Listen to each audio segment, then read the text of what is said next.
আজকে নামদারি টুপিওয়ালা দাড়িওয়ালা গুলো নারে তাকবীরের স্লোগান দিয়ে, লিল্লাহি তাকবীরের স্লোগান দিয়ে ওই মুর্শিদপুর দরবারের ভেতরে বিশাল মসজিদ পর্যন্ত জ্বালিয়ে দিতে তাদের কলিজা কাঁপে নাই। কথা কোন ঠিক না বেঠে? তার কারণ এক জায়গায়, সেটা হলো তারা দুনিয়া দুনিয়া দুনিয়া নিয়ে ঘুরছে, তাদের ভেতরে আল্লাহ এবং আল্লাহ রাসূলের বিন্দু পরিমাণ প্রেমার ভালোবাসা নাই। হ্যাঁ, কিভাবে থাকবে? এরাই তো তারা যারা আমার নবীকে গালি দিয়েছিল, আমার নবীর বিরুদ্ধে ষড়যন্ত্র করে মসজিদ প্রতিষ্ঠা করেছিল, আমার নবীর বিরুদ্ধে আচরণ করেছিল, আমার নবীকে ইনসাফের কথা স্মরণ করিয়ে দিয়েছিল। হ্যাঁ, এরাই তো তারা যারা আমার নবীর কলিজার টুকরা ইমাম হোসেনকে ওই কারবালার প্রান্তে জবেহ করে দিয়েছে, গোটা পরিবারকে কারবালার জমিনে ছিন্ন বিচ্ছিন্ন করে দিয়েছে। হ্যাঁ, এরাই তো তারা যারা এই বাংলার বুকে আল্লামা গাজী শেরে বাংলার রক্ত জড়িয়েছে। হ্যাঁ, এরাই তো তারা যারা এই বাংলার বুকে আল্লামা খাজা বাকিবিল্লাহ জালালীকে গুম করে ফেলেছে। এরাই তো তারা যারা শহীদে মিল্লাতুল ইসলাম ফারুকীকে গলা কেটে শহীদ করেছে। এদের কাছ থেকে এর চাইতে ভালো কিছু জাতি কোনোদিন আশা করে নাই, আগামীতেও আশা করে না। কথা বলেন ঠিক না বেঠে? আমাকে একটা কথা বুঝাই দেন, আমি কাউকে গালি দিতে আসি নাই বাবা, এটা আমার তরিকা না। কারণ আমার নবী আমাদেরকে গালমন্দ শিখাই নাই। আমি গালি দিতে আসি নাই আপনাদের সামনে। আমি শুধু এতটুকু বলতে এসেছি, কোন ইসলামের মধ্যে আছে, কোন ধর্মের মধ্যে আছে, আমার নবীর দেওয়া কোন সুন্নাহর মধ্যে আছে যে কোন মাজার, সেই মাজারে যদি শরীয়ত বিরোধী কাজ হয়, সেই মাজারের শরীয়ত বিরোধী কাজকে বন্ধ করার জন্য আল্লাহর ঘর মসজিদ জ্বালাইতে হবে। সেই মাজারে শরীয়ত বিরোধী কাজকে বন্ধ করার জন্য ওই দরবারের মানুষের মালিকানাধীন গরু এবং ছাগল দুব্বাগুলা চুরি করে হাইজাকারের মতো, ডাকাতের মতো নিয়ে যেতে হবে। এগুলা কি জিন্দেগিতে কোনোদিন কোনো মুমিনের জন্য হালাল হতে পারে? কখনো হালাল হতে পারে না। মানুষের হক নিয়ে যাচ্ছে আজকে প্রকাশ্য, এটাকে তারা আজকে ইবাদত মনে করছে। এবার চিন্তা করুন কতটুকু জেহালতের মধ্যে গেলে তাদের অবস্থা এমনই পরিণত হয়, তারা এমন অবস্থায় গিয়ে ঠেকতে পারে। তার কারণ হচ্ছে, মূল কারণ সেখানে হলো তাদের ভেতরে দ্বীনের আলো নাই, তাদের মুখের মধ্যে দ্বীন আছে, আল্লাহর কসম ভেতরে সেকেন্ডের জন্য দ্বীনের আলো নাই। যদি থাকতো তাহলে তাদের পূর্বপুরুষ ওই আব্দুল ওয়াহাব নজদি ওই জান্নাতুল বকিয়ার জান্নাতুল মুআল্লা শরীফের মধ্যে আসহাবে রাসূলুল্লাহ গুলার, আওলাদে রাসূলুল্লাহ গুলার মাজার কোনোদিন ধ্বংস করতে পারতো না। কথা বলেন ঠিক না বেঠে? বড় আশ্চর্য বিষয়, আপনারা হয়তো দেখেছেন সোশ্যাল মিডিয়ার মধ্যে মাজারের ওই মুর্শিদপুর দরবার, ওই দরবার সম্পর্কে আমি জানি না বেশি, আমি ওয়াকিফাল নই, কিন্তু আমার কথা হচ্ছে কোথাও যদি শরীয়ত বিরোধী কাজ হয়, আরে বাবা মন্দিরের চাইতে বড় শরীয়ত বিরোধী কাজ কি আর কোথাও আছে? বলেন না আছে? কবিরা না, ডাইরেক্ট শিরিক চলছে, শিরিক। ওই মন্দিরকে তারা হেফাজত করার জন্য ওই মন্দিরে পাহারাদার বসাইতে পারে, কিন্তু আল্লাহর ঘর মসজিদ, আল্লাহর বলির মাজার, এটাতে এমন কিছু গুনাহ হয়ে গেছে যার কারণে মসজিদ পর্যন্ত জ্বালাই দিতে হবে। এটা কোন যুক্তিতে বলে? যার কারণে গাছগুলা কি দোষ করেছে? আমি দেখলাম অনেকগুলা গাছের বাগান, গাছগুলা পর্যন্ত জ্বালিয়ে দিয়েছে, গরুগুলা পর্যন্ত চুরি করে নিয়ে গেছে। এরা আবার এটাকে জিহাদ বলছে। আরে বাবা, এগুলা কি তুমি কি মনে করেছো? তুমি আজকে গোটা পৃথিবীর কাছে ইসলামটাকে ঠাট্টা এবং হাসির পাত্র বানিয়েছো। তোমরা গোটা পৃথিবীর কাছে আজকে মুসলমানদেরকে জঙ্গি হিসাবে নামে পরিচিত করেছো। কথা বলে ঠিক না বেঠে? গোটা ইসলামটাকে আজকে তোমরা দুর্নামে ভরিয়ে দিয়েছো। আর ইসলাম মানে কোন মসজিদে হামলা করার নাম নয়। তোমরা বলছো ইসলামের কথা, হ্যাঁ আমরা সেই ইসলামে বিশ্বাসী যে ইসলাম আমাদেরকে মসজিদে জুতা নিক্ষেপ করতে শিখাই নাই। আমরা সেই ইসলামে বিশ্বাসী যে ইসলাম কোনোদিন আরেকজনের হক কেড়ে নেওয়ার অধিকার আমাদেরকে দেয় নাই। আমরা সেই ইসলামে বিশ্বাসী যে ইসলাম আল্লাহু আকবারের ধ্বনি দিয়ে মানুষের গলার মধ্যে ছুরি চালানোর অধিকার আমাকে দেয় নাই। আমি সেই ইসলামের অনুসারী যে ইসলাম অন্যায়ভাবে কারো জানের উপর হামলা করার অধিকার আমাকে দেয় নাই। হ্যাঁ, আমি আহলে সুন্নাত ওয়াল জামাতের অনুসারী। কথা বলেন ঠিক না? তুমি আমাকে যায় বলো, আমি কিন্তু পারবো না। তুমি যা পারো তা আমি পারবো না। এটা তোমাদের বাপ দাদার ইতিহাস। লাঠি নেওয়া, ছোটা নেওয়া, অস্ত্র নেওয়া, তলোয়ারি নেওয়া, এটা তোমাদের বাপ দাদার ইতিহাস। আমাদের বাপ দাদার ইতিহাস তাসবিহ আর জায়নামাজ নেওয়া। আমাদের বাপ দাদা তাসবিহ আর জায়নামাজ দিয়ে গোটা পৃথিবী জয় করেছে। জায়নামাজের উপরে দাঁড়িয়ে শাহজালাল ইয়েমনি মুজাররিদি বাংলায় প্রবেশ করে নিয়েছে। হ্যাঁ, আমাদের বাপদাদার ইতিহাস চোখের নজরের মধ্যে কাফেরকে মুসলমান বানিয়ে ঈমানের আলো জ্বালিয়ে দিয়েছে। এগুলা সব কিছুর মূল এক জায়গায়, সেটা হচ্ছে যেই ভেতরে আল্লাহ আমাদেরকে একটা দিল দিয়েছেন। দিল এটা বড় বড় সম্পদ আমাদের জন্য। এই দিলের মধ্যে যথাযথ মানুষকে যদি রাখতে না পারেন, তাহলে আপনি যে কোনো মুহূর্তে অ্যাক্সিডেন্ট করবেন, যে কোনো মুহূর্তে আপনি ধসে পড়ে যাবেন। তো সেজন্য বলছিলাম, আমাদের সময় সীমিত, সময় সংক্ষেপ, যেতে হবে আমাদেরকে।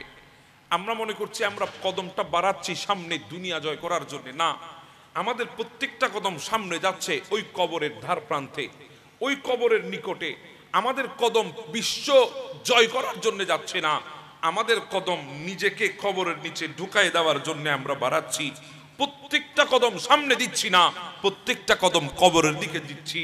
এজন্য পৃথিবীর বুকে সবচাইতে বড় সত্য হলো দুনিয়ায় এসেছি, সবচাইতে বড় সত্য হলো দুনিয়া থেকে যেতে হবে, সবচাইতে বড় মিথ্যা হলো দুনিয়ায় থাকতে পারবো। কথা বলেন ঠিক না বেঠে? এটা সবচাইতে বড় মিথ্যা কথা। দুনিয়ায় কোনোদিন কেউ থাকতে পারে নাই, আমরাও পারবো না। আমাদের বাপ দাদাগুলা পারে নাই, আমরা প্রত্যেকে পারবো। ওয়াজাআত সাকারাতুল মাউতি বিল হক, অবশ্যই অবশ্যই মৃত্যু আমাদের সামনে আসবে। এমন একটা সময় আমাদের সামনে আসবে।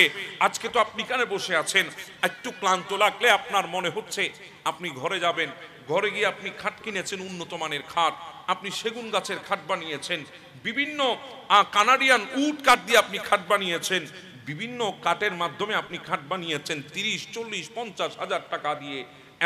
এমন তো সময় এখন বাংলাদেশে 5 লাখ 10 লাখ টাকা পর্যন্ত খাট বিক্রি হয়, ক্রয় হয়। ওই জমানায় আমরা আছি।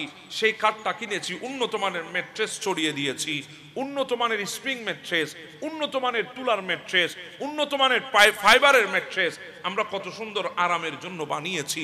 আমাদের মন চাই, দিল চাই, যখনই সময় পায় আমরা দৌড়ে গিয়ে ওই বিছানার মধ্যে একটু শুয়ে যাই, আরাম করি। যেখানে পড়লে আর উঠতে মনে চাই না, যেখানে পড়লে আর ওই মুয়াজ্জিনের আজানের কথাও মনে পড়ে না, যেখানে পড়লে আর আল্লাহর ইবাদতের কথাও স্মরণ থাকে না, যেখানে পড়লে আর চোখগুলাকে খোলা রাখা যায় না, আরামের কারণে ঘুম চলে আসে চোখের মধ্যে, আরাম করি আমরা।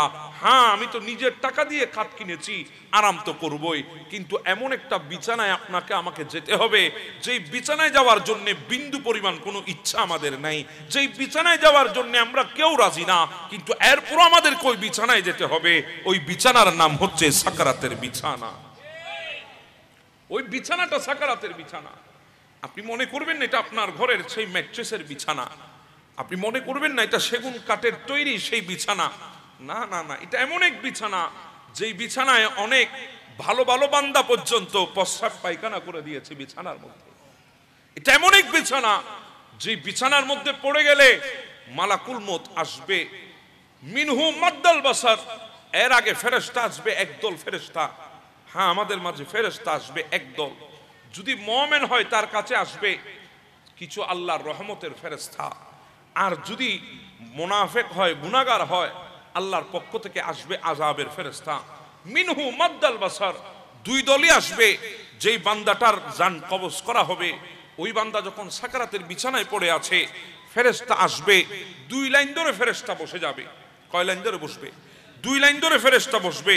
2 লাইন ধরে যখন ফেরেশতা বসবে, তখন ওই মিনহু মাদ্দাল বাসার, যেই মানুষটা দুনিয়া থেকে বিদায় হবে কিছুক্ষণের মধ্যে, ওই মানুষটার দৃষ্টি যদ্দূর পর্যন্ত যাচ্ছে তদ্দূর পর্যন্ত ওই মানুষটা নিজের চোখে ফেরেশতাগুলোকে দেখতে পারবে।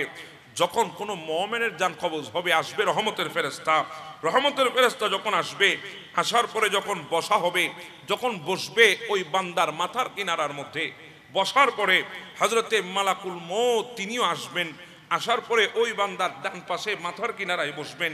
বসার পরে ওই বান্দার সিনার উপরে হাত রাখবেন, রাখার পরে ডাক দিবেন, ইয়া আইয়াতুহান নাফসুত তাইয়্যিবাত, ওগো পবিত্র আত্মা, বের হয়ে যাও আল্লাহর সন্তুষ্টির জন্য, আল্লাহর নিয়ামতের জন্য বের হয়ে যাও। এমন ভাবে বের হবে, আমার নবী তো ওয়াদা নিয়েছিলেন ওই দিন যেই দিন আমার নবী দুনিয়া থেকে চলে যাবে, আমার নবী ওয়াদা নিয়েছিলেন ওই দিন যেই দিন আমার নবী তশরিফ আওয়ারি হয়ে যাচ্ছে। জিবরিল যখন আমার নবীর দরবারে চলে এসেছেন, ইয়া রাসূলুল্লাহ, আল্লাহ আপনার কাছে পয়গাম পাঠিয়েছে, আপনি দুনিয়া থেকে যাবেন, যদি থাকতে চান থাকতে পারেন, যেতে চাইলে যেতে পারেন, এখতিয়ার আপনার। পৃথিবীর বুকে আদম থেকে ঈসা কোন নবীকে আল্লাহ এত বড় এখতিয়ার দেন নাই, একমাত্র আমার নবীকে আল্লাহ এত বড় এখতিয়ার দিয়েছেন। সুবহানাল্লাহ। আজরাইল এসেছিল নবীর দরবারে, উলামা ইকরাম বসা আছে, বাহিরে দাঁড়িয়ে আছে, দাঁড়িয়ে সালাম দিয়েছেন, আসসালামু আলাইকা ইয়া আইয়ুহান নবী, আসসালামু আলাইকা ইয়া রাসূলুল্লাহ বলে সালাম দিয়েছেন, বাহিরে দাঁড়িয়ে আছেন। আল্লাহ বলেছেন অনুমতি না হওয়া পর্যন্ত ঢুকতে পারবা না। মুসা কালিমুল্লাহ তো আগেই শিক্ষা দিয়ে রেখেছেন, আসছিলেন মুসা কালিমুল্লাহর কাছে, এক থাপ্পড়ে আজরাইলের চোখ বের করে ফেলেছে। আজরাইল আল্লাহর দরবারে চোখটা নিয়ে দৌড় দিয়েছে। আল্লাহ বলে, কিলে আজরাইল চলে আসলা? বলে, আল্লাহ কার কাছে পাঠাইলা? উনার জান আমি কিভাবে কবজ করব? উনি তো আমার জান কবজ করার জন্য বসে আছে। আল্লাহ, আমি কোত্থেকে কবজ করব? উনি তো আমার জান নেওয়ার জন্য বসে আছে। আল্লাহ ডাক দিলেন, মূসা কারণ কি? আপনি কেন থাপ্পড় দিলেন? বলে, থাপ্পড় দিলাম আমার কাছে যেমন তেমন, এটা তো কলিমের দরবার, এই কলিমের দরবারে যেমন তেমন সহ্য করা যাবে, কিন্তু আজকে শিক্ষা দিয়েছি, আমার জন্য দিই নাই, আসবে তো এমন একটা সময়, ওটা থাকবে হাবিবুল্লাহর দরবার, ওখানে যদি বিন্দু পরিমাণ যদি বেয়াদবি হয়ে যায়, আজরাইল তো সেকেন্ডের মধ্যে ধ্বংস হয়ে যাবে। আমি তো আজরাইলকে বাঁচিয়ে দিয়েছি। সুবহানাল্লাহ। দাঁড়িয়ে আছে আজরাইল, আসসালামু আলাইকা ইয়া রাসূলুল্লাহ, ওগো আল্লাহর নবী আপনাকে সালাম। আমার নবী বলছেন, আসো ভেতরে আসো। আজরাইল গেলেন, নবী বলেন, অপেক্ষা করো। বলেন, আমাদের বুকে এমন কোন মানুষ আছে আজরাইল আমাদের থেকে অনুমতি নেবে? এমন কোন মানুষ আছে আজরাইল আমাদেরকে সালাম দেবে? কখনো দেবে না, অনুমতিও নেবে না। কিন্তু আমার নবীর কাছে অনুমতি নিতে আজরাইল বসে আছে। আর আমার দেশে এক ইসলামের প্রতিষ্ঠাতা বক্তব্য দেয়, আমার নবী নাকি রক্তে মাংসে গড়া আমাদের মতো সাধারণ মানুষ। কতটুকু জেহালত অন্তরে পোষণ করলে এমন কথা বলতে পারে? যেখানে আজরাইল দাঁড়িয়ে আছে নবীর অনুমতির জন্য, আজরাইল অপেক্ষা করে আছে, আমার নবী যদি অনুমতি দেয় আজরাইল সামনে আগাবে, না হলে বসে থাকবে। সেখানে আমার দেশের মোল্লা বলে আমার নবী নাকি রক্তে মাংসে গড়া। নাউজুবিল্লাহ বলবেন না? আমাদের মতো মানুষ। আরো বাড়িয়ে বলেছেন, আমাদের বড় ভাইয়ের মতো। নাউজুবিল্লাহ বলেন না? নাউজুবিল্লাহ। মাআযাল্লাহ, বড় ভাইয়ের মতো। এখন আমি জিজ্ঞাসা করি, উলামা ইকরাম বসা আছেন, খুলেন আপনি বুখারীর হাদিস, খুলেন আপনি মুসলিমের হাদিস, প্রত্যেকটা হাদিসের রাবি যেখানে মা আয়েশা সিদ্দিকার নাম আছে, ওখানে আর একটা শব্দ আগে বাড়িয়ে আছে। সেই শব্দটা হচ্ছে কি বলেন না? উম্মুল মুমিনিন। শব্দটা কি? উম্মুল মুমিনিন। একটা শব্দ বাড়িয়ে আছে। উম্মুল মুমিনিন মানে মুমিনদের মা, মুমিনের মা। এবার বলেন, মা স্বামী কি বড় ভাই হয়? মা স্বামী কি বড় ভাই হয়? জি বলেন না। মা স্বামী কি বড় ভাই হয়? না। মা স্বামী কি হয়? জি বলেন না, কি হয়? বাবা হয়। তা আমরা কেন বাবা ডাকি না? আল্লাহ নিষেধ করেছেন, মা কানা মুহাম্মাদুন আবা আহাদিম মির রিজালিকুম ওয়ালাকিন রাসূলুল্লাহ। আমরা আল্লাহ নিষেধ করেছেন বলে আমরা রাসূলকে বাবা বলি না, কারণ রাসূলকে রিশতাদারের ডাকে পৃথিবীতে কেউ দেয় নাই, রাসূল বলে রেখেছে। সিদ্দিক যখন জামাই বানিয়েছে তখন বলেছি ইয়া রাসূলুল্লাহ, ওমর যখন জামাই বানিয়েছে তখন বলেছি ইয়া রাসূলুল্লাহ, আর ওসমান যখন জামাই হয়েছে তখন বলেছি ইয়া রাসূলুল্লাহ, আলী যখন জামাই হয়েছে তখন বলেছি ইয়া রাসূলুল্লাহ। নারে তাকবীর, নারে রিসালাত, নারে গৌসিয়া। সভাপতি মহোদয়ের আগমন, মাশাআল্লাহ, আজকের মাহফিল যথাযথভাবে রওনক হয়ে গেছে। আজকের মাহফিলের প্রধান সভাপতি সদর মাহফিল তশরিফ এনেছেন। আল্লাহ পাক হুজুরের তশরিফ আওয়ারিকে কবুল আর মঞ্জুর করে নিন। তো বলছিলাম আপনাদেরকে, কথাগুলো কি আপনাদের দিলে লাগছে? একটু দিলে নেওয়ার চেষ্টা করেন। রাসূল করিম সাল্লাল্লাহু আলাইহি ওয়াসাল্লামকে আমরা বাবা বলি না, নিষেধ করেছেন কে? জি বলেন, কে নিষেধ করেছেন? আল্লাহ নিষেধ করেছেন, এই জন্য আমরা বাবা বলি না। কিন্তু প্রত্যেক নবী প্রত্যেক উম্মতের পিতা, প্রত্যেক নবী প্রত্যেক উম্মতের পিতা, বাবা। আমার নবীকে বাবা বলি না, আল্লাহ নিষেধ করেছেন। কারণ আল্লাহ বুঝিয়ে দিয়েছেন, তোমরা বাবা বলে অন্য বাবার মতো মনে করবা, সেজন্য বাবা বলা যাবে না। এটা আমার রাসূল, আমার রাসূল, আমার রাসূল, এটা আমার রাসূল, এটা আমার নবী, এটা আমার হাবিব, এটা আমার মেহবুব। পৃথিবীতে যাকে যেটা দিই নাই, আমার নবীকে আমি সেটা দিয়েছি। আল্লাহ কতটুকু মোহাব্বত নবীকে করলে এবার এই কথা বলতে পারে, চিন্তা করেন। বলে আকি রাসূলুল্লাহ। তো বলছিলাম আমার নবীর দরবারে আজরাইল বসে আছে। আসলেন জিবরিল, চোখে পানি। আমার নবী বলে, জিবরিল কাঁদিস কেন? বলে, ইয়া রাসূলুল্লাহ, আদম আলাইহিস সালাম থেকে শুরু করেছি ঈসা আলাইহিস সালাম পর্যন্ত, এরপরে আপনি পর্যন্ত দুনিয়ার বুকে আল্লাহর বাণীগুলা নিয়ে এসেছি, ওহীগুলা নিয়ে এসেছি। আর আশা হবে না, আর আশা হবে না। আজকে দুনিয়ায় আমার আশা বন্ধ হয়ে যাবে, ওহী নিয়ে আশা আমার বন্ধ। আমি আর ওহী নিয়ে কারো কাছে আসবো না। আজকে আমার শেষ দিন, এজন্য চোখের পানি ছেড়ে দিয়ে কাঁদছি। আমার নবী বলে, তুমি ওহী নিয়ে আসবা, এটা তোমার জন্য শেষ, আর ওহী নিয়ে আসতে পারবে না, এজন্য তুমি কাঁদছো। ওগো জিবরিল, আমি তোমারে কেমনে দেখাইতাম আমার এই নবুয়তের কলিজায় উম্মতের জন্য আহাজারি করছে, উম্মতের জন্য কলিজাটা কাঁদছে। কারণ যেই উম্মত গুলাকে আমি 63 বছর হায়াতে জিন্দেগিতে পাহারা দিয়ে রেখেছি, আজকে তো দুনিয়া থেকে আমি চলে যাব, যাওয়াটাকে পছন্দ করেছি, অতএব চলে যেতে হবে। আল্লাহ তো আমাকে সিদ্ধান্ত দিয়েছে, থাকতে চাইলেও থাকতে পারবেন, যেতে চাইলেও যেতে পারবেন। আমি তো যাওয়াকে পছন্দ করেছি, সেজন্য তো আল্লাহ কোরআনে আয়াত নাযিল করে দিয়েছেন, ওয়ালাল আখিরাতু খায়রুল লাকা মিনাল উলা। নবী, আপনার উলার চেয়ে আখিরটা উত্তম, আপনার প্রথমের থেকে শেষটা উত্তম, আপনার আগের থেকে পরেরটা উত্তম। সুবহানাল্লাহ। এজন্য নবী বলেছেন, হায়াতি খায়রুল লাকুম ওয়া মামাতি খায়রুল লাকুম। আমার জিন্দেগিটা তোমাদের জন্য যেভাবে উত্তম, আমার ইন্তেকালটাও তোমাদের জন্য উত্তম। এজন্য আমরা নবীকে দুনিয়া থেকে চলে গেছেন এ কথা বলি না, আমরা নবীর ওয়াফাত বলি, ইন্তেকাল বলি। কেন? আমার নবী এখনো রওজায়ে আতহারে তেমন ভাবে আছে যেমন ভাবে দুনিয়ার বুকে আছে। যদি না থাকতো তাহলে কোনোদিন বলা হতো না, মা মিন আহাদিন ইউসাল্লিমু আলাইয়া ইল্লা রাদ্দুল্লাহি আলাইয়া রূহি হাত্তা আরুদ্দা আলাইহিস সালাম। কখনো বলা হতো না, যদি আমার নবী দুনিয়া থেকে বিদায় হয়ে যেত, আমার নবী কখনো বলতেন না, আমি উম্মতের গুনাহ দেখি, আমি উম্মতের নেকি দেখি, আমার কাছে পেশ করা হয়। আমি আল্লাহর দরবারে যখন নেকি দেখি উম্মতের আমলে, আল্লাহর দরবারে ফরিয়াদ করি। যখন গুনাহ দেখি, নেকির বিপরীত দেখি, গুনাহ শব্দ উল্লেখ করে নাই আমার নবী, নেকির বিপরীত যদি দেখি তাহলে আমি আল্লাহর দরবারে হাত তুলে দিই। আল্লাহ বলে, নবী, উম্মত গুনাহ করেছে, আপনি যখন উম্মতের পক্ষ হয়ে তওবা করছেন, উম্মত যখন আপনার দরবারে তওবা করে ফেলেছে, আপনিও যখন উম্মতের পক্ষ হয়ে তওবা করেছেন, লাওয়াজাদুল্লাহ তাওয়াবার রহিমা, আমি আল্লাহ তওবা কবুলকারী হয়ে গেছি। উম্মত শুধু মুস্তাফার দরবারে গিয়ে শুধু বলবেন, ইয়া রাসূলুল্লাহ, ভুল হয়ে গেছে। আল্লাহ বলে, যদি আপনি বলেন আল্লাহ মাফ করে দাও, আমার উম্মতের ভুল হয়ে গেছে, আল্লাহ বলে, লাওয়াজাদুল্লাহ তাওয়াবার রহিমা, আমি আল্লাহ তওবা কবুলকারী হয়ে যায়। আজকে যারা রাসূলের শান দেখে না কোরআনের মধ্যে, তাদেরকে আমি কেমনে দেখাইতাম? কারণ দেখার পরেও যারা না দেখার ভান করে, আপনি তাকে কোনোদিন দেখাতে পারবেন না। যারা না ঘুমিয়ে ঘুমের বান্দরে, তাদেরকে আপনি জাগাতে পারবেন না। এজন্য বলছিলাম, জিবরিল কাঁদছে। আমার নবী বলে, আমি 63 বছর হায়াতে জিন্দেগিতে উম্মতের জন্য আমি চৌকিদারি করেছি। আজকে তো দুনিয়া থেকে চলে যাচ্ছি, তো আমি যাওয়ার পরে আমার উম্মতের সেই চৌকিদারির দায়িত্ব কে নিবে? আমার উম্মতকে পাহারা কে দিবে?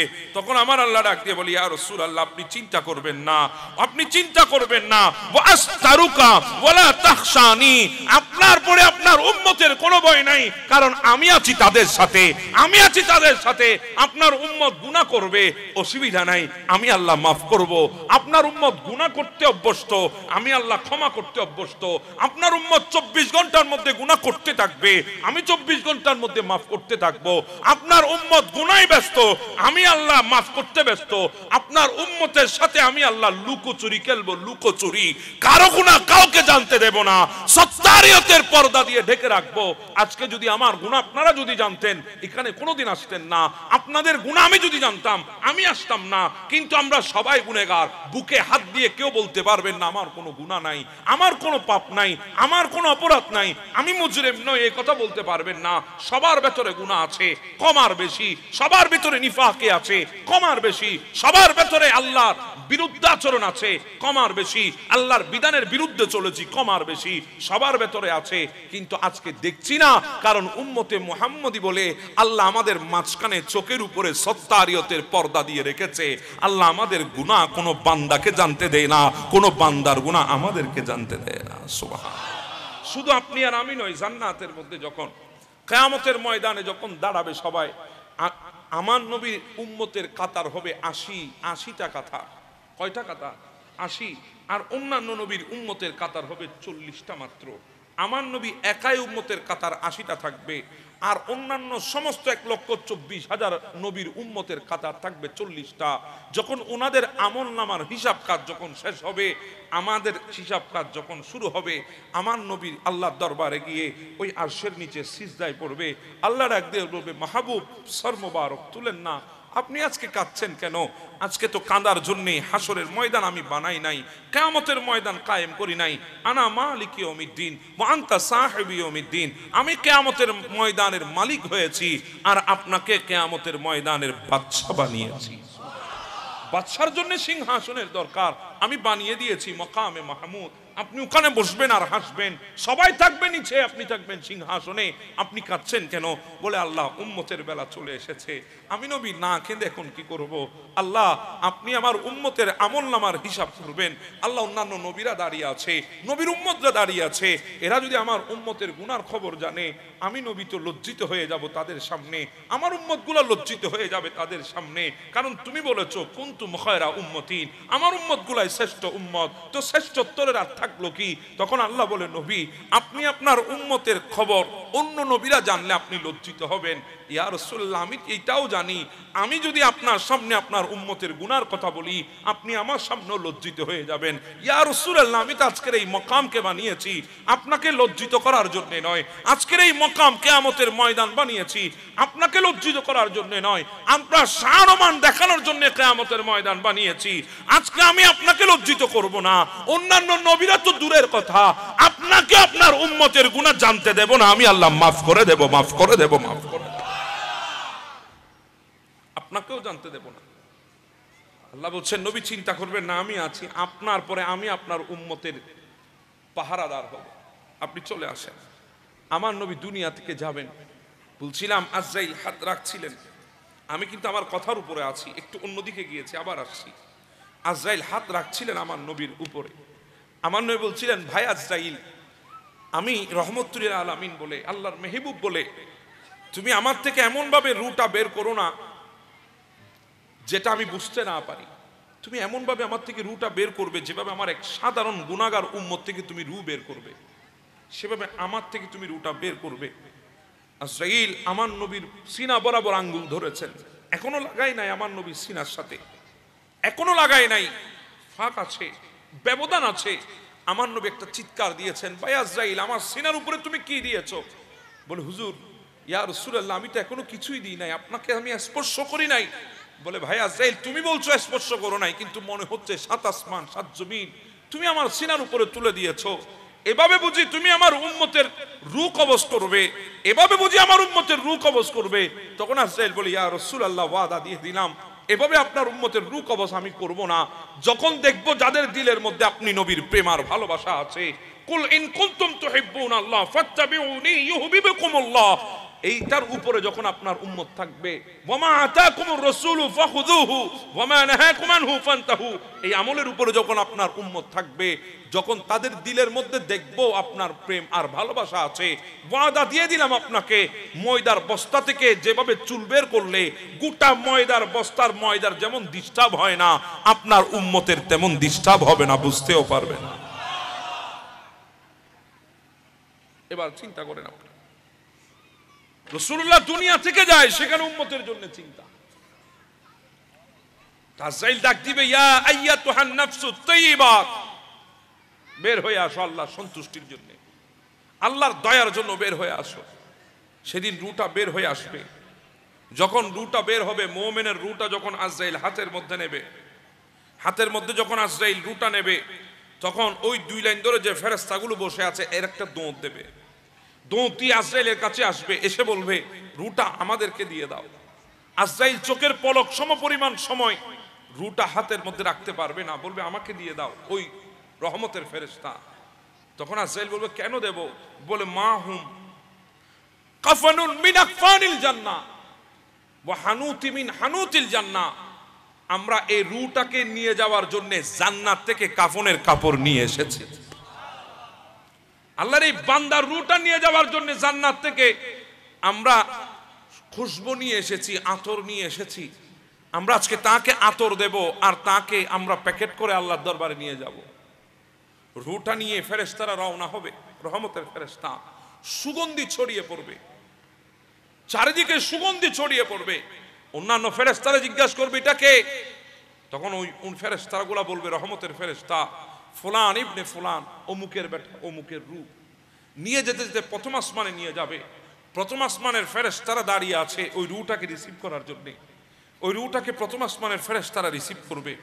এবারে দ্বিতীয় আসমানে নিয়ে যাবে, দ্বিতীয় আসমানের ফেরেশতারা রিসিভ করবে। তৃতীয় আসমানে নিয়ে যাবে, তৃতীয় আসমানের ফেরেশতা রিসিভ করবে। এভাবে এক এক আসমানের ফেরেশতা রিসিভ করতে করতে সপ্তম আসমানের উপরে নিয়ে যাবে। তখন আমার আল্লাহ ডাক দিবে, উকতুবু কিতাব আবদি ফি ইল্লিন। ও আমার ফেরেশতারা, আর উপরে আনো না, এই রুহটাকে আর উপরে আনিও না। সপ্তম আসমানের উপর একটা জগৎ আছে, ইল্লিন নামক একটা জগৎ, সুন্দর একটা জগৎ আমি আল্লাহ রেখেছি। ওই জগতের মধ্যে আমার ওই বান্দার আমলটা লিপিবদ্ধ করে দাও, আর আমার বান্দাকে, আমার বান্দার রূহটাকে তাকে যেখানে দাফন করেছে সেখানে দিয়ে আসো। আমাদের আমলনামা রাখা হবে, যারা নেককার তাদের আমলনামা রাখা হবে সপ্তম আসমানে ইল্লিন নামক জায়গায়, আর রূহটাকে আবার ফেরত আনা হবে। এজন্য কবরের মধ্যে রূহটা ফেরত আসবে। এজন্য মুনকর নকির কবরে আসবে, আসমানে নয়। কথা বলেন ঠিক না বেঠিক? মুনকর নকির কই আসবে? কবরে, আসমানে নয়। এজন্য যখন কোনো মানুষ মারা যায় আমরা তাকে সালাম দিই না। কোনো মানুষ মারা গেলে আমরা তাকে দেখতে গিয়ে বলি না আসসালামু আলাইকুম চাচা কেমন আছেন। কোনো মানুষ মারা গেলে আমরা গিয়ে বলি না আসসালামু আলাইকুম মামা কেমন আছেন, বলি না। যখন গোসল দিই তখনও বলি না, যখন খাটে তুলি তখনও বলি না, কাফন দিলে তখনও বলি না, জানাজার মাঠেও বলি না। যখন খবর হয়ে গেছে তখন বলছে আসসালামু আলাইকা ইয়া আইয়ুহাল কুবুর। কথা বলেন ঠিক না? তখন সালাম দিচ্ছি আমরা, কারণ কবরে রাখার সাথে সাথে ওই আসমান থেকে, ওই সপ্তম আসমানের উপর থেকে রূহটা ফেরেশতারা দুনিয়ার জমিনে তাকে যেখানে দাফন করা হয়েছে সেখানে নিয়ে আসে। আমার নয় বলে তাকে রূহ ফেরত দেওয়া হয়। দুইজন ফেরেশতা তার কবরে আসে, একজনের নাম মুনকর আর একজনের নাম নকির। তারা দুইজন ফেরেশতা, চোখগুলা থাকবে নীল বর্ণের। চোখগুলা কিসের? নীল বর্ণের। চেহারা হবে গুটগুটে কালো, নীল বর্ণের চোখ নিয়ে তারা আসবে। ভয়ঙ্কর তাদের দৃশ্য। প্রথম নাম্বার প্রশ্ন হবে মা দীনুকা। প্রথম নাম্বার প্রশ্ন হবে মান রব্বুকা, তোমার রব কে। দ্বিতীয় নাম্বার প্রশ্ন হবে মা দীনুকা, তোমার দিন কি। যারা মুমিন তারা বলবে রব্বি আল্লাহ। আমরাও বলতে ইচ্ছা হয় কি হয় না? জি বলেন, হয় কি হয় না? বলেন রব্বি আল্লাহ। ওই কবরে জিজ্ঞাসা করবে মান রব্বুকা, মুমিন বলবে রব্বি আল্লাহ। আল্লাহ এই প্রশ্নের উত্তর দেওয়ার তৌফিক আমাদেরকে দান করে দিন। জিজ্ঞাসা করা হবে মা দীনুকা, তোমার দিন কি। মুমিন উত্তর দেবে দীনি আল ইসলাম, আমার দিন ইসলাম। একটু বলেন না দীনি আল ইসলাম। আল্লাহ এই প্রশ্নের উত্তরটা আমাদেরকে দেওয়ার তৌফিক দান করেন। জিজ্ঞাসা করা হবে মা হাযার রাজুল আল্লাযী বুইযা ফীকুম, এই ব্যক্তিটা সম্পর্কে কি বলতা। আমার নবী তশরীফ আনবেন কবরে, এই ব্যক্তি সম্পর্কে কি বলতা। তখন মুমিন উত্তর দেবে হুয়া মুহাম্মদ রাসূলুল্লাহ সাল্লাল্লাহু আলাইহি ওয়াসাল্লাম। হ্যাঁ, ইনি তো সেই নবী যার জন্য আমি পাগল পারা ছিলাম, যাকে ভালোবাসতে গিয়ে বেদাতি ফতোয়া পেয়েছি, যাকে মহাব্বত করতে গিয়ে বেদাতির লকব পেয়েছি, যাকে মহাব্বত করতে গিয়ে মাজার পূজারির ট্যাগ লেগেছে। হ্যাঁ, ইনি তো সে আমার নবী। মুহাদ্দিস ইকরাম বলেন এটা তো বলবে যারা মুমিন তারা, কিন্তু আশিকের রাসূলের মুআমালা একটু ভিন্ন হবে। যখন কোন আশিককে জিজ্ঞাসা করা হবে মা হাযার রাজুল আল্লাযী বুইযা ফীকুম, তখন আমার নবী ডাক দিয়ে বলবে ফেরেশতা থাম। আমার আশিক বলবে না আমি কে, আজকে আমি বলবো এটা আমার আশিক, আমার গোলাম। হ্যাঁ বলছিলাম, এরপরে আমার আল্লাহ ডাক দিবেন আন সাদাকা আব্দি, ফেরেশতা দাঁড়া। অনেক প্রশ্ন করেছো, আর ডিস্টার্ব করিও না। আমার বান্দাটা যা বলেছে এতক্ষণ পর্যন্ত সত্য বলেছে, যা বলেছে সত্য বলেছে। আন সাদাকা ইয়া আব্দি, আমার বান্দা যা বলেছে সত্য বলেছে, ডিস্টার্ব আর করিস না। একটা কাজ কর, আমার বান্দাটাকে আজকে তার পরিবারের মানুষগুলা কবরে নামিয়ে দিয়েছে। এমন এক জায়গায় কবর দিয়েছে যেখানে দিনের বেলায় আমরা কোনোদিন যেতাম না ভয়ে। এমন এক জায়গায় আমাদেরকে নামিয়ে দেবে, জায়গাটা তেমন ভালো হবে না, জুরজাপ টাইপের হবে, বাঁশবাগান টাইপের হবে, মসজিদের পাশে জঙ্গল টাইপের জায়গা হবে, যেখানে মানুষ দিনের বেলাও যেতে চায় না। ওই জায়গায় আমাদেরকে নামিয়ে দেওয়া হবে। আমার আল্লাহ বলবে, আমার বান্দাটা দুনিয়ার বুকে কোনোদিন কোনো বেড তুষক ম্যাট্রেস ছাড়া জমিনের মধ্যে শুই নাই, আজকে আমার বান্দাটাকে জমিনের মধ্যে শোয়াই দেওয়া হয়েছে।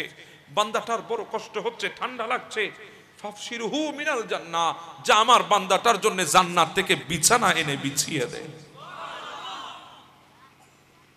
ফেরেশতা আমার বান্দার মাত্র 3টা কাপড় দিয়েছে, কোনো ব্র্যান্ড নাই। আমার বান্দা তো ব্র্যান্ড ছাড়া কোনো কাপড় পরে নাই, ব্র্যান্ডের কাপড় পরেছে, ব্র্যান্ডের বড় বড় শপিং মলের কোম্পানির কাপড় গায়ে দিয়েছে।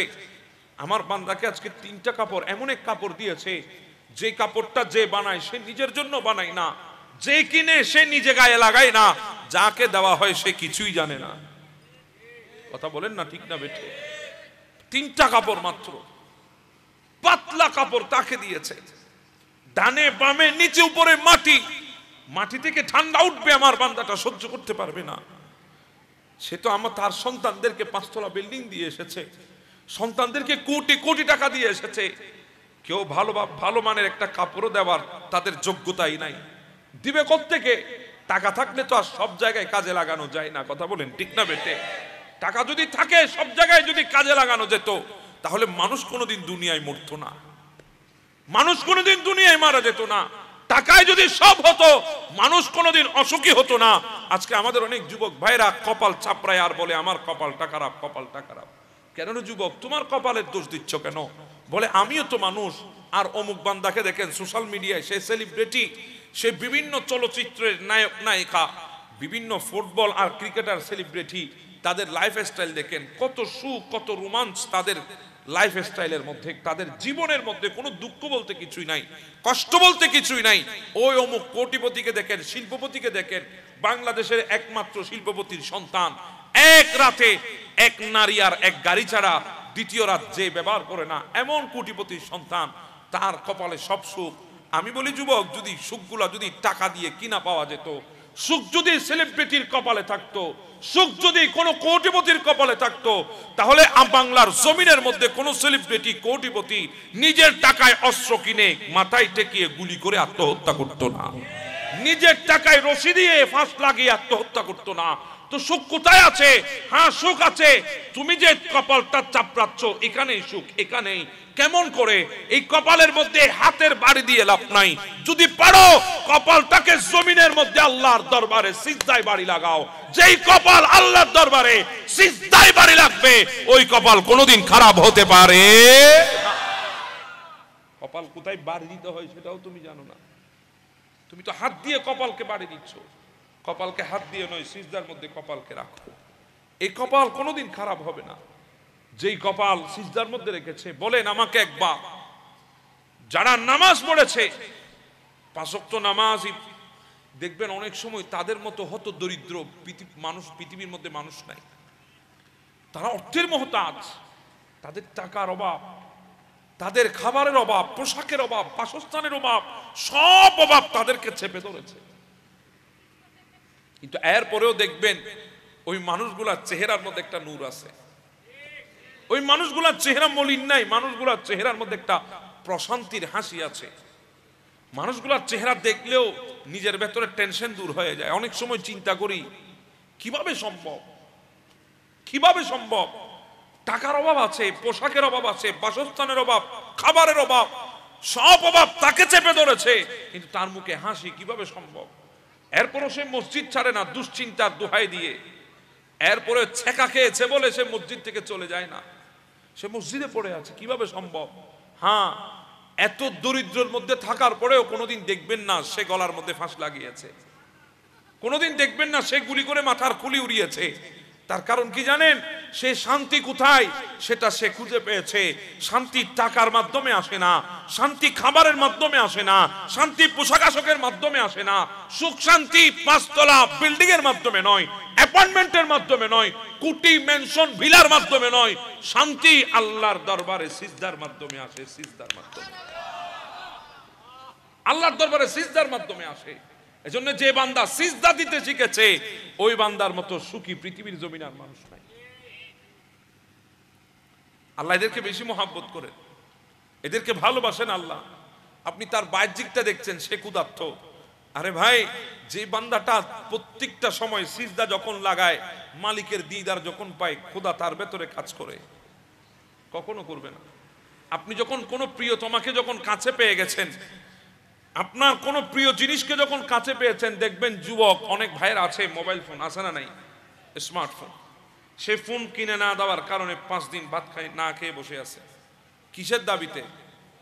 ফোনের দাবিতে বসে আছে। ফোনের জিয়ারত না হওয়া পর্যন্ত 5 দিন কেন 10 দিন হলো না খেয়ে থাকবো। বাবাকে প্রেসার ক্রিয়েট করছে, আমাকে ফোন কিনে দিতে হবে। কি ফোন? আইফোন 16 প্রো ম্যাক্স, সেপ্টেম্বরে বের হয়েছে, কিনে দিতে হবে আমাকে। কি ফোন দেব? বলে আইফোন ছাড়া অন্য ফোন নেব না। হ্যাঁ, আরেকটু দেখো, বলে আরেকটু যদি হয় স্যামসাংয়ে যাব, 24 আলট্রা নেব, নতুন বের হয়েছে, এছাড়া আর নিচে নামতে পারবো না। 1.5 লাখ টাকার ব্যাপার সেপার। আমরা ফ্যামিলিকে চাপ দিই অনেক সময়, এই ফোনের জিয়ারত না হওয়া পর্যন্ত যুবক খাবারের মধ্যে হাত লাগায় না। এবার আমাকে বলেন, ফোন এটা কি নিয়ামত দুনিয়ার বুকে? এটা তো কিছুই না, কিছুই না। কিন্তু আমার নবী বলে, উম্মত, যখন তোমরা সিজদায় মাথাটা রেখে দিবা, মাথা কপালটা যখন সিজদায় রাখবা, তখন সিজদায় রাখার সাথে সাথে আমার আল্লাহ তোমাদের কাছে চলে আসবে। আমার মালিক বলে, কতটুক কাছে?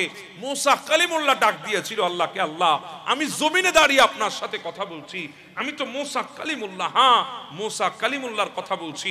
উলিল আজমের বড় বড় নবীদের একজন হচ্ছে মুসা কালিমুল্লাহ। বড় বড় 4টি কিতাবের একটা কিতাব যার উপর নাজিল হয়েছে তিনি মুসা কালিমুল্লাহ, যাকে অসংখ্য মুজিজা আল্লাহ দান করেছেন, যার হাতে আল্লাহ লাঠি দিয়েছেন। ইদরিব বিআসাকা, পাথরের উপরে আঘাত হলে ঝর্ণা বের হতো, যদি পানির উপরে আঘাত হতো ব্রিজ হয়ে যেত, যদি কোনো ওই লাঠিটা যদি নিক্ষিপ্ত হতো সাপ হয়ে যেত। এত বড় মুজিজার অধিকারী ছিলেন মুসা কালিমুল্লাহ। আল্লাহকে ডাক দিয়েছে, মালিক আমি জমিনে দাঁড়িয়ে আপনার সাথে কথা বলি, এজন্য তো কলিম হয়েছি, কলিম কলিম। আল্লাহ আমি আপনার সাথে কথা বলছি, আপনার চাইতে আমার কাছে আর কেউ নাই, আপনার কাছে আমার চাইতে কাছের কে আছে? আপনি আমার সাথে কথা বলেন, এর চাইতে কাছের আর কেউ নাই। আমি আপনার সাথে কথা বলি, এর চাইতে কাছের কি কেউ আছে? আল্লাহ বলে, হ্যাঁ আছে। আল্লাহ তারা কারা? বলে তারা এখনো আসে নাই, দুনিয়ার বুকে আসবে সবার পরে। তারা হবে আমার আখিরি নবীর উম্মত, তারা হবে আমার আখিরি নবীর উম্মত। তাদেরকে আপনি দেখবেন না, আপনাকে তারা দেখবে না। কিন্তু আমার ওই আখিরি নবীর উম্মতগুলা যখন মসজিদের মুয়াজ্জিন যখন কল দিবে, হাইয়া আলাস সালাহ, আয়না ইবাদতের দিকে, হাইয়া আলাল ফালাহ, আয়না কল্যাণের দিকে, যখন ঘর থেকে বের হয়ে মসজিদে যাবে, যখন সিজদার মধ্যে মাথাটা রেখে দেবে, ও মুসা কালিমুল্লাহ আপনি আমার সাথে কথা বলছেন, মাঝখানে 70টা পর্দা আছে, 70টা পর্দা, 70 পর্দার ওপার থেকে আপনি কথা বলেন, এপার থেকে আমি কথা বলি। কিন্তু আমার আখিরি নবীর উম্মত যখন সিজদার মধ্যে কপাল রেখে দেবে, আমি মাঝখানে কোনো পর্দা রাখবো না, আমার বান্দার কাছে চলে যাব। আপনি এই ছোট ফোনের জন্য 5 দিন যদি না খেয়ে থাকতে পারেন, বলেন তো ওই বান্দার জন্য মালিকের দিদারটা কত বড় ড্রিম, কত বড় স্বপ্ন, কত বড় তামান্না, কত বড় আকাঙ্ক্ষা। ওই মালিকের কদমে, ওই মালিকের কুদরতের দরবারে সিজদা দিতে গিয়ে ওই বান্দা যদি 100 দিনও না খেয়ে থাক না, অসুবিধা কি? কথা বলেন ঠিক না বেঠে? অসুবিধা হয় আপনাদের? তো বলছিলাম, আমাদেরকে এমন জায়গায় কবর দেবে যেখানে কেউ যাবে না। আল্লাহ বলবে, ফেরেশতা যা নিয়ে আই, ওয়াল বিসহু মিনাল জান্নাহ, জান্নাত থেকে একটা পোশাক নিয়ে এসে আমার বান্দাকে পরাই দে। আমরা তো দুনিয়ার বড় নামি দামি শপিং মলের পোশাক দেখেছি, কিন্তু জান্নাতের পোশাক তো দেখি নাই। আল্লাহ বলবে, জান্নাত থেকে পোশাক নিয়ে পরাই দে, আমার বান্দার সময় কাটবে না।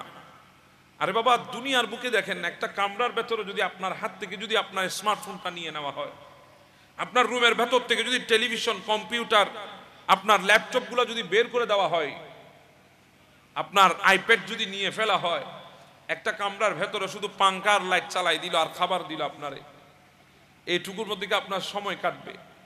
কখনো কাটবে না। এক একটা সেকেন্ড ঘন্টার মতো লাগবে। কথা বলেন ঠিক না? যারা জেলখানার কয়েদি জিজ্ঞাসা করেন না, এক একটা দিন কয় দিনে পার হয়েছে ইনাদের। আমাদের তো দিন আসে দিন যায় আমরা বলি, কিন্তু যারা বন্দিশালায় আছে এরা জানে দিনের মর্ম কি। দিনটা সহজে যায় না, এক আগরে আটকে বসে আছে, কিছুই তো নাই টাইম পাস করার জন্য। তো কবর তো এটা 3.5 হাত মাটির জায়গা হবে, পাশে হবে সর্বোচ্চ 1.5 থেকে 2 হাত, উপরে হবে সর্বোচ্চ 3.5 হাত। তো 3.5 হাত থেকে 4.25 হাত একটা কবরের উচ্চতা, 400-500, 1.5 হাত থেকে 2 হাত। এখানে আমাদের সময় কাটবে কিভাবে কাটবে? আমার আল্লাহ ডাক দিয়ে বলে, বান্দার সময় কাটবে না, বান্দার বিরক্ত লাগবে, আমার বান্দার বিরক্ত লাগবে, আমার বান্দা বোরিং হবে। যা ওয়াফতাহু লাহু বাবান ইলাল জান্নাহ, জান্নাতের দরজাগুলো আমার বান্দার কবরের দিকে খুলে দে। আমার বান্দা কবরে বসে বসে জান্নাতের নাচ নিয়ামত দেখবে আর উপভোগ করবে। আর যারা আল্লাহর মাহবুব তাদেরকে আল্লাহ বলবেন, নম কানাউমিল আরুস, ঘুমাও আমার বান্দা, ঘুমাও, তুমি আমার মাহবুব, তুমি ঘুমাই থাকো। দুনিয়াতে ঘুমাইতে পারো নাই, দুনিয়া ঘুমিয়েছে, তুমি সারা রাত ইবাদত করেছো। তুমি ঘুমাইতে পারো নাই দুনিয়ার বুকে, দুনিয়া আরাম করেছে, তুমি আরামকে হারাম করেছো। দুনিয়ায় সারা রাত যেখানের মধ্যে মানুষের মনোরঞ্জনের জন্য ব্যয় করেছে, তুমি সেখানেই সমস্ত কিছু কোরবান দিয়েছো। দুনিয়ায় ঘুমাতে পারো নাই তুমি, হ্যাঁ তুমি পারো নাই দুনিয়ায় ঘুমাতে। তুমি রাত জেগে জেগে ইবাদত করেছো। আমরা তো এখন আল্লাহর ওলিগুলার কারামত শুনি, সুবহানাল্লাহ নারে তাকবীরের আওয়াজ আমাদের মুখ দিয়ে গুলির মতো বের হয়, বুলেটের মতো বের হয়, কিন্তু আল্লাহর ওলিগুলার ইবাদত আমরা শুনতে চাই না। শুনলেও আমরা কোনোদিন নিজের জীবনে এগুলাকে আমল করতে পারি নাই, আমল করার চেষ্টাও করি নাই। কথা বলেন ঠিক না? আমরা গৌসে পাকের মাহফিল করছি, আমরা তো হয়তো জানিও না আমার গৌসে পাক এশারের নামাজের ওযু দিয়ে ফজরের নামাজ আদায় করেছেন 40 বছর। 40 বছর এশারের নামাজের ওযু দিয়ে ফজরের নামাজ আদায় করেছে, 40টা বছর আল্লাহর দরবারে ইবাদত বندگی করেছে। আমরা যে মাযহাবের অনুসারী, হানিফি মাযহাব, এই মাযহাবের ইমামে আযম ইমাম নোমান ইবনে সাবিত, ইমাম আবু হানিফা আলাইহি রাহমা, ইনি তো এমন এক বান্দা ছিলেন দুনিয়ার বুকে, যেই বান্দা এশারের নামাজের ওযু দিয়ে ফজর নামাজ আদায় করেছে 40 বছর। শুধু তাই না, ইনি এক রাতে 1 খতম কোরআনুল কারীম তেলাওয়াত করতেন, কোরআনের একটা খতম আদায় করতেন। প্রথমে যখন দাঁড়াতেন, প্রথম 2 রাকাত নামাজ পড়তেন, প্রথম রাকাতে তিনি বাম পাকে ডান পায়ের উপর তুলে দিতেন, এক পায়ের উপর দাঁড়িয়ে 1 রাকাত আদায় করতেন 15 পারা কোরআনের মাধ্যমে। আবার রুকু সিজদা শেষ করে আবার দাঁড়িয়ে বাম পাকে জমিনে রেখে ডান পা তুলে দিয়ে বাকি 15 পারা আদায় করে 40টা বছর 2 রাকাত নামাজ পড়েছেন গোটা রাতে একটা কোরআনুল কারীমের খতমের মাধ্যমে। সুবহানাল্লাহ। আমরা তো ইমাম আযমের কারামত শুনি, গৌসে পাকের কারামত শুনি, ইনাদের ইবাদত রিয়াজত এগুলো আমরা শুনি না। আমরা শাহ মুহসিন আউলিয়ার কারামত শুনি, সুবহানাল্লাহর মারহাবা বলি, কিন্তু ইনাদের রিয়াজত দেখেন, রিয়াজত করতে করতে করতে করতে নিজের দেশ, নিজের জন্মভূমি, নিজের ভিটা ছেড়ে দিয়ে এমন এক জায়গায় চলে এসেছেন, শুধু নিজের রিয়াজত করে জান্নাতে যাবে এমন নয়, আল্লাহর অন্যান্য বান্দাগুলোকেও জান্নাতে নিয়ে যাওয়ার জন্য চলে এসেছেন। কথা বলেন ঠিক না বেঠে? আর আমরা রিয়াজতের জন্য, ইবাদত বندگির জন্য, দ্বীনের খাতিরে 1 কিলোমিটার রাস্তাও পাড়ি দিতে পারি না। কথা বলেন ঠিক না? এ হচ্ছে আমাদের অবস্থা। তো আল্লাহ বলবেন, নম কানাউমিল আরুস, ঘুমিয়ে থাকো। দুনিয়ায় ঘুমাতে পারো নাই, তুমি কবরে ঘুমিয়ে থাকো। যেভাবে ওই বাসর রাতে নবদুলহানকে নিয়ে ঘুমিয়ে থাকে, তুমি সেভাবে ঘুমিয়ে থাকো। সুবহানাল্লাহ। হ্যাঁ, যখন কোন গুনাহগারের রূহ কবজ হবে, আমি চলে আসলাম আমার কথার আখেরি সাইডে, গুনাহগারের রূহ কবজ হওয়ার সময় যখন হবে, মিনহু মাদ্দাল বাসার, ওই ফেরেশতা আসবে, 2 লাইন ধরে বসবে। আগের বার এসেছিল রহমতের ফেরেশতা, এবার আসবে গজবের ফেরেশতা। 2 লাইন ধরে বসবে এরা। মালাকুল মউত আজরাইল এসে ওই বান্দার মাথার কিনারায় বসবে ডান পাশে। আমার নবী বলে এমন ভাবে একটা চাপড়া মারবে তার সিনার উপরে মালাকুল মউত, এমন ভাবে তার সিনার উপরে একটা হাতের চাপড়া দিবে। 70টি ওঁট যদি জবে না করে জীবিত অবস্থায় যদি চামড়াগুলা খুলে ফেলা হয়, বুঝতেছেন আমার কথা? 70টি ওঁট, কি বললাম? ওঁট। ওঁটের দেহের বিশালতা আছে না নাই? তাহলে চামড়াগুলো ছিলতে সময়ও বেশিক্ষণ লাগে। পশু যত বড়, শরীরও তত বড়, চামড়াও তত বড়, সময়ও তত বেশি। কথা বলেন ঠিক না? যদি কোনো মুরগি জবাই করেন, চামড়া চুলতে কি 2 মিনিট লাগে? না, ধরার সাথে সাথে যারা এগুলো এক্সপার্ট, এদের থেকে তো সেকেন্ডের ব্যাপার। যদি ছাগল জবাই হয় 5-10 মিনিট লাগে, তার সাইজ অনুযায়ী একটু কাটিকুটি একটু সমান করতে পারলে লটকাই দিয়ে এক টানে শেষ। কথা বলেন ঠিক না? আচ্ছা, ছাগলকে যেভাবে করেছে গরুকে কি সেভাবে পারা যায় না? গরুর ক্ষেত্রে একটু সময় লাগে, যদি মহিষ হয় তাহলে আর একটু সময়। কথা বলেন ঠিক না? দেহের কাঠামো যত বিশাল সময়ও তত বেশি। তো উটের দেহ ছোট না বড়, তো সময়ও বেশি। তা আমার নয় বলছেন 70টা উট জবে করে নাই, জবে না করে জীবিত অবস্থায় তারা দাঁড়িয়ে আছে। এমন অবস্থায় যদি তাদের শরীর থেকে চামড়াগুলো যদি ছিলে ফেলা হয়, ওই 70টি উটের যত কষ্ট হবে, যখন কোন গুনাহগারের ভেতর থেকে আজরাইল রূহ বের করবে, ওই 70 উটের চাইতে আরো বেশি কষ্ট হবে। এবার চিন্তা করেন। আরেক হাদিসে আমার নবী বলছেন 1000 তরবারি, কয় হাজার? 1000 তরবারি একজন মানুষকে যদি একসাথে যদি আঘাত করা হয়, মানুষটা থাকবে? জি বলেন, থাকবে?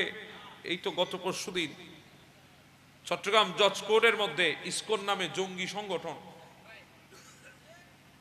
একজন অ্যাডভোকেট সাহেবের উপর যেভাবে হামলা তারা চালিয়েছে, সাইফুল সাহেবের উপরে, সেকেন্ড তো লাগে নাই তার ভেতর থেকে রুটা বের করে দেওয়ার জন্য।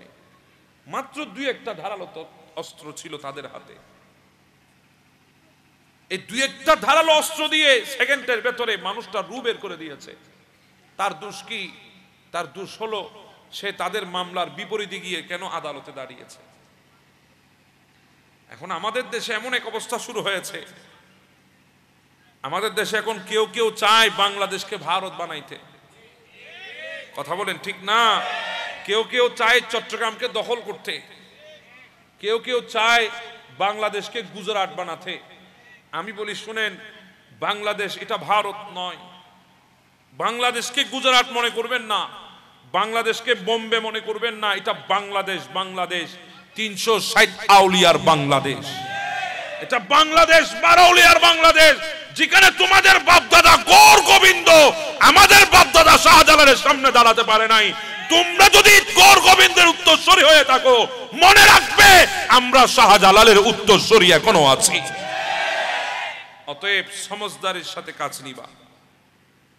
জঙ্গিবাদ এটা হয় আমার ধর্মের নাম দিয়ে যারা করে তাদের বেলায় হোক, কিংবা অন্য ধর্মের নাম দিয়ে যারা করে তাদের বেলায় হোক, জঙ্গিবাদ আমরা কখনো মানতে পারি না। কথা বলেন ঠিক না? আমরা অন্যায়ভাবে কারো মন্দিরে হামলা যেমন করব না, অন্যায়ভাবে আমাদের মসজিদে কেউ হামলা করবে না। অন্যায়ভাবে কোনো বিধর্মীর জান যেভাবে আমরা কেড়ে নেব না, অন্যায়ভাবে আমার মুসলমানের জান কেড়ে নেওয়া তো দূরের কথা, চিন্তা করলে অসুবিধা আছে। তো সেজন্য বলছিলাম 1000 তরবারি, কয় হাজার যদি আঘাত করেন শরীরটা থাকবে। আমার নয় বলে 1000 তরবারির আঘাত যত কষ্ট হবে, একজন গুনাহগার থেকে রুটা বের করতে তার চাইতে আরো বেশি কষ্ট হবে। এই হাড্ডির প্রত্যেকটা জোড়া ঠাস ঠাস করে ছেড়ে দেবে, রগগুলা ছিঁড়ে যাবে। আপনি আর আমি সেদিন বলতে পারবো না, শুধু বলতে পারবো না, যদি বলতে পারতাম, একটা চিৎকার যদি দিতে পারতাম, হয়তো আসমানটা ফেটে জমিনে পড়ে যেত। হায় আফসোস, সেদিন চিৎকার দেওয়ার তাকত থাকবে না। আপনি তো বড়াই করছেন এই শরীরে, আপনি আয়নার সামনে দাঁড়িয়ে নিজেকে সুদর্শন মনে করছেন, আপনি নিজেকে তাকতবান মনে করছেন, আপনার কাছে জোয়ান কিঠালা আছে, আপনি নিজের সবচাইতে বড় পাওয়ারফুল মনে করছেন। হ্যাঁ, আপনি যে সুরত আর তাকত দিয়ে মানুষের উপর জুলুম করছেন, আপনি জানেন না এই সুরত আর তাকত বেশি দিনের নয়। এই সুরত আর তাকত বেশি দিনের নয়। আর এই সুরত কে দিয়েছে? আপনি কার বিরুদ্ধে যাচ্ছেন? এই সুরতটাও তো আমার মালিক আমাদেরকে দান করেছে। কথা বলেন ঠিক না বেঠিক? তো আমার আল্লাহ দিয়েছে। তো বলছিলাম আজরাইল হাত রাখবে, ডাক দিবে, ইয়া আইয়াতুহান নাফসুল খাবিসা, ওগো খারাপ আত্মা, খবিস আত্মা, বের হও। আল্লাহর শাস্তির জন্য, আল্লাহর ক্রোধের জন্য বের হও। বের করা হবে। ওই আজরাইল হাতের মধ্যে রাখতে পারবে না চোখের পলক সমপরিমাণ সময়। ওই ফেরেশতাগুলো দৌড় দিয়ে আসবে, ওই গজবের ফেরেশতা যারা বসে আছে দৌড় দিয়ে আসবে, এসে বলবে আমাদেরকে দিয়ে দেন রুটা। কেন?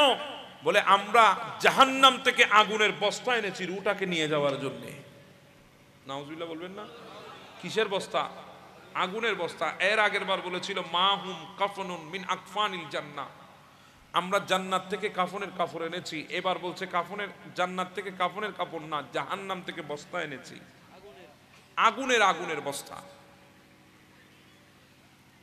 ওই বস্তার মধ্যে বন্দি করে নিয়ে যাবে, রুটা দুর্গন্ধ ছড়াবে, দুর্গন্ধ, চারিদিকে দুর্গন্ধ। ফেরেশতারা জিজ্ঞাসা করবে কে এটা? বলে ফুলান ইবনে ফুলান, অমুকের বেটা অমুক।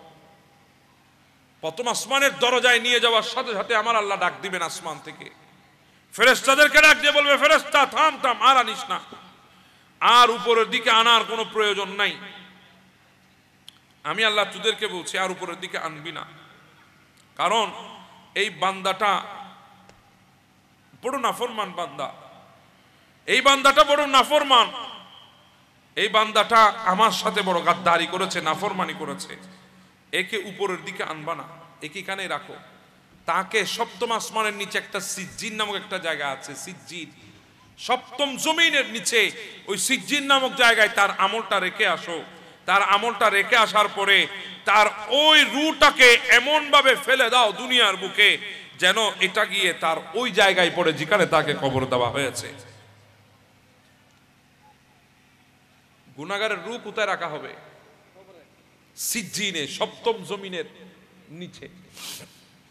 আর মুমিনের আমল রাখা হবে সপ্তম আসমানের উপরে, ইল্লিনে। গুনাহগারের আমল সিজ্জিনে, নেককারের আমল ইল্লিনে। নেককারের আমলের জায়গা সপ্তম আসমানের উপরে, গুনাহগারের আমলের জায়গা সপ্তম জমিনের নিচে। কথাটা তো এটুকু তো বুঝেছেন। রোটা দেওয়া হবে, জিজ্ঞাসা করা হবে, ফেরেশতা আসবে মান রব্বুকা, গুনাহগার বলবে হা হা লা আদরি, হায় হায় আমি তো জানি না। মা দীনুকা, দিন কি? হা হা লা আদরি, আমি তো জানি না। জিজ্ঞাসা করা হবে মা হাযার রাজুলু আল্লাযী বুইসা ফীকুম, এই ব্যক্তি সম্পর্কে কি বলতা বলো? বলে হা হা লা আদরি, আমি তো জানি না। তখন আমার আল্লাহ ডাক দিয়ে বলবে আন কাযাবা আবদি, ওমর ফেরেশতা আর জিজ্ঞাসা করিস না, আমার বান্দাটা বড় মিথ্যাবাদী, আমার বান্দাটা বড় মিথ্যাবাদী, আর জিজ্ঞাসা করার দরকার নেই। যা ফাফসিরহু মিনান নার, জাহান্নাম থেকে তার জন্য আগুনের বিছানা এনে বিছিয়ে দে। ওয়ালবিসুহু মিনান নার, জাহান্নাম থেকে আগুনের পোশাক এনে তাকে পরিয়ে দে। ওয়াফতাহু লাহু বাবান ইলান নার, জাহান্নামের দরজাগুলো তার কবরের দিকে খুলে দে, যাতে জাহান্নামের অগ্নিশিখা তার কবরে যায়, সে আযাব ভোগ করে। নাউজুবিল্লাহ বলবেন না? তো সেজন্য বলছিলাম আমাদের সময় অত্যন্ত সীমিত, আমাদের থেকে দুনিয়া থেকে যেতে হবে। দুইটা রাস্তা আমাদেরকে আল্লাহ দিয়েছেন, একটা জান্নাত আর একটা জাহান্নাম। একটা জান্নাত আর একটা জাহান্নাম।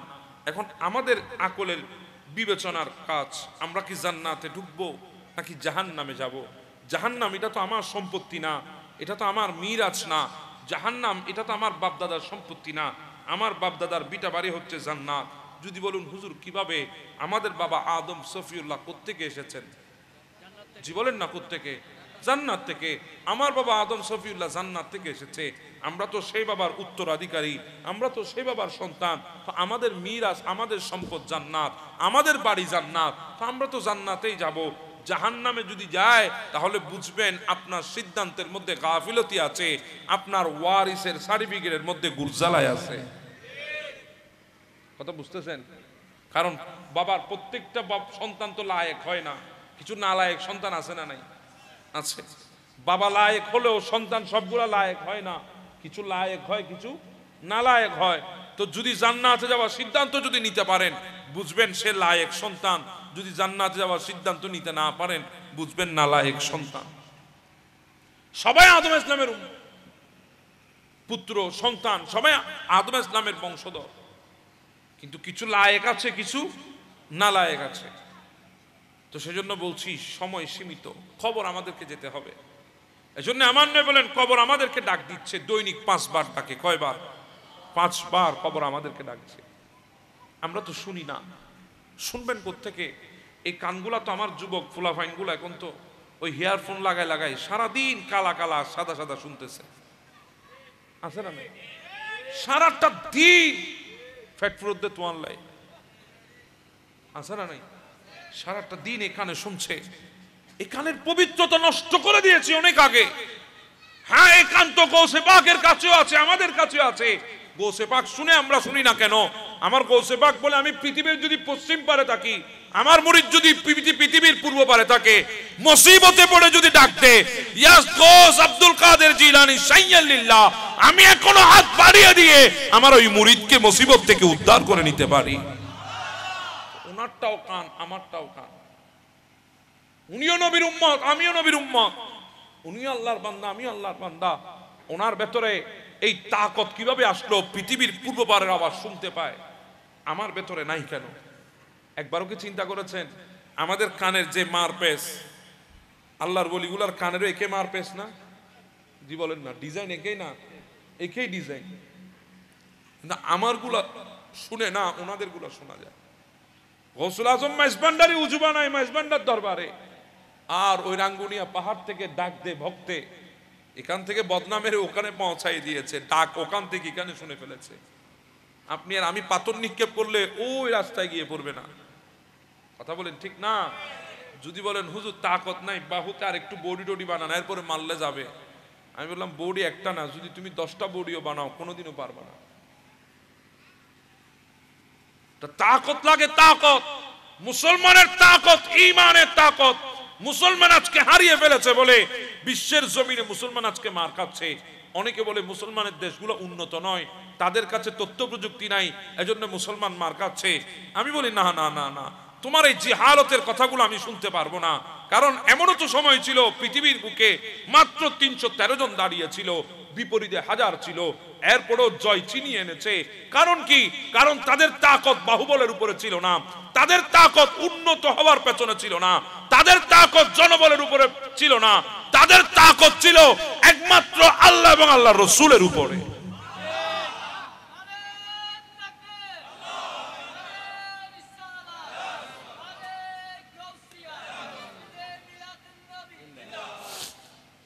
আমাদের তাকত যদি আল্লাহ এবং আল্লাহর রাসূলের উপরে হয়, তাহলে ওই দিন আর বেশি দেরি নাই, আমাদের সামনে মিসাইল মারলেও আমাদেরকে আর রোধ করে রাখা যাবে না। তা বলেন ঠিক না বেঠে? এজন্য বলছি কবর কয়বার ডাক দে? 5 বার। আমরা শুনি না, কারণ আমাদের এই কানের পবিত্রতা আমরা নষ্ট করে দিয়েছি। কবর 1 নম্বরে আমাদেরকে ডাক দিচ্ছে, ওয়া আনা বাইতুত তুরাব। কবর বলছে আমি মাটির ঘর, আমি মাটি। মাটি আমরা তো দালান চিনি, কুটি চিনি, অ্যাপার্টমেন্ট চিনি, মন্দির চিনি, ম্যানশন চিনি। কবর বলছে আমি মাটির ঘর, মাটি। আমার কাছে আসতে হলে তোমাকে প্রস্তুতি নিয়ে আসতে হবে। কবর ডাক দিচ্ছে ওয়া আনা বাইতুল গুরাবাত, আমি অপরিচিত ঘর, অপরিচিত, তোমার সাথে আমার কোনো পরিচয় নাই। আমরা তো ঘর চিনি যে ঘরে ড্রয়িং রুম আছে, ডাইনিং রুম আছে, বেডরুম আছে, গেস্ট রুম আছে, ওয়াশরুম আছে, কিচেন রুম আছে, স্টোর রুম আছে। আমরা এই ঘরগুলোর সাথে আমাদের পরিচয়। কবর বলছি ওয়া আনা বাইতুল গুরাবাত, আমি অপরিচিত ঘর, আমার সাথে তোমার কোনো পরিচয় নাই, অতএব আমার কাছে আসতে হলে তোমাকে প্রস্তুতি নিয়ে আসতে হবে। কবর ডাক দিচ্ছে ওয়া আনা বাইতুল ওয়াহদা, আমাদের ঘরে মা বাবা, স্ত্রী পুত্র, সন্তান সন্ততি, ভাই বোন, আত্মীয় স্বজন, পাড়া প্রতিবেশী, হকদার রিশতাদার সবাই আছে, কিন্তু কবর বলছে ওয়া আনা বাইতুল ওয়াহদা, আমি একা থাকার ঘর। আমার ঘরে কোনো বন্ধু নাই, বান্ধব নাই, কোনো আত্মীয় নাই, কোনো স্বজন নাই, সবাই দিয়ে যাবে, দিয়ে কেউ সাথে যাবে না। দুনিয়ার বন্ধন দুনিয়ায় থাকবে, পিতা পুত্রের বন্ধন ছিঁড়ে চলে যাব, ভাই ভাইয়ের বন্ধন ছেড়ে চলে যাব, বন্ধু বান্ধবের বন্ধন ছেড়ে চলে যাব, দুনিয়ার বন্ধন দুনিয়ায় থাকবে, কবরের ভেতরে যাবে না। যদি ওয়ামা আতাকুমুর রাসূলু ফাখুযুহু ওয়ামা নাহাকুম আনহু ফান্তাহু, নবী যা দিয়েছে সেগুলোকে যদি আপন করে নিতে পারতাম, নবী যা নিষেধ করেছে সেগুলো যদি লাঠি দিয়ে ফেলে দিতে পারতাম, ওই কবরে রাখার সাথে সাথে বিসমিল্লাহি ওয়া আলা মিল্লাতি রাসূলিল্লাহ বলে যখন কবরে রাখা হবে, আমার নবী এসে রিসিভ করে নিত, রিসিভ করে নিত, রিসিভ করে। সবাই তো দিবে মিনহা খালাকনাকুম ওয়া ফিহা নুঈদুকুম ওয়া মিনহা নুখরিজুকুম তারাতান উখরা, সবাই দিয়ে আসবে, কেউ সাথে যাবে না। কবর বলছে ওয়া আনা বাইতুল ওয়াহদা, একা থাকার ঘর। কবর ডাক দিচ্ছে ওয়া আনা বাইতুদ দুত, একটা পোকা যদি আজকে উড়ে এসে যদি জামার উপরে পড়ে, আমরা সেকেন্ড লাগাই না পোকাগুলাকে ঝেড়ে ফেলতে, কথা বলেন ঠিক না? খবর বলছে ওয়া আনা বাইতুদ দুত, আমি পোকামাকড়ের ঘর। আমার এখানে পোকামাকড় আছে, বিষাক্ত পোকামাকড়। দেখেন না পুকুরের পাড়ে যে গোরস্থানটা আছে, ওই গোরস্থানের নিচে পুকুরের পাড়ে কতগুলা সাপের গর্ত। একবারও কি মাথায় আসে না আমি তো ওখানে গিয়ে শুবো? ওই গোরস্থান আমার জায়গা হবে, আমার আরামগাহ হবে, মারকাদ হবে আমার। আমি ওখানে গিয়ে শুবো। সেখানে তো অনেকগুলা সাপের গর্ত দেখা যায়। খবর বলছো আনহা বাইতুদ্দুদ, হ্যাঁ আমি পোকামাকড়ের ঘর, আমি বিষাক্ত পোকামাকড়ের ঘর, জীবজন্তুর ঘর। আমার কাছে আসতে হলে প্রস্তুতি নিয়ে আসতে হবে। যদি প্রস্তুতি থাকে কোনো পোকামাকড় স্পর্শ করতে দেব না, যদি প্রস্তুতি না থাকে সবাই আসবে। আমি কথাকে আপনাদের দিলে লাগাইতে পারছি? আমার কাছে তো কোনো জাদু নাই, ম্যাজিক নাই। আমি কথাগুলো আপনাদের দিলের মধ্যে বসাই দিতাম। আল্লাহর কাছে দোয়া করি মাঝে মাঝে, আল্লাহ এমন এক জাদু আর ম্যাজিক দিয়ে দাও যেটার কারণে তোমার বান্দাগুলার দিলে তোমার এবং তোমার নবীর কথাগুলো বসাই দিতে পারি। তো নাই আমার কাছে, বসাবো কিভাবে? যা বলেছি দিল থেকে বলার চেষ্টা করেছে, আপনারাও দিলে নেওয়ার চেষ্টা করবেন। যদি দিলে দিলে যদি মিল হয়ে যায় তাহলে বুঝবেন একদিন, যেদিন হয়তো আমি থাকবো না দুনিয়াতে, সেদিন হয়তো বুঝবেন হ্যাঁ রজবী সাহেব কথা বলেছিল, কথাগুলো হয়তো দিলে লাগাতে পেরেছি, তাই বুঝি নিজেকে পরিবর্তন করতে পেরেছি। পরিবর্তনের আশায় আসার চেষ্টা করবেন, পরিবর্তনের জন্য মাহফিল করবেন, পরিবর্তন হবার জন্য আসবেন। আল্লাহ পাক রব্বুল আলামিন আমাদেরকে আল্লাহ এবং আল্লাহ রসুলের ওসিলায়, আল্লাহ এবং আল্লাহ রসুলের খাতিরে আমাদেরকে পরিবর্তন হওয়ার তৌফিক দান করে দিন। আল্লাহ আমাদেরকে দ্বীনমুখী করে দিন। আল্লাহ আমাদেরকে দ্বীনদার হিসাবে কবুল করে নিন। ওয়া মা আলাইনা ইল্লাল বালাগ। আসসালামু আলাইকুম ওয়া রাহমাতুল্লাহি ওয়া বারাকাতুহু।